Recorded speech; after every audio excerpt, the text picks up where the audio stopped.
আপনার নাম কি? আচ্ছা, আপনি পা ভাঁজ করেন তো। হ্যাঁ, এর থেকে বেশি হয় না, না? সোজা করে উপরে করেন। আচ্ছা, সোজা করে উপরে তোলেন। রাখেন আবার।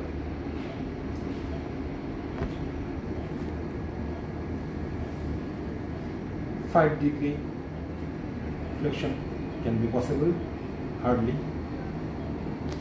Patella movement. No problem. Okay. হ্যাঁ, বললাম। Thank you. বারো ড্রেন দিস তো, নর্মাল ড্রেন দিলেও। সুন্দর।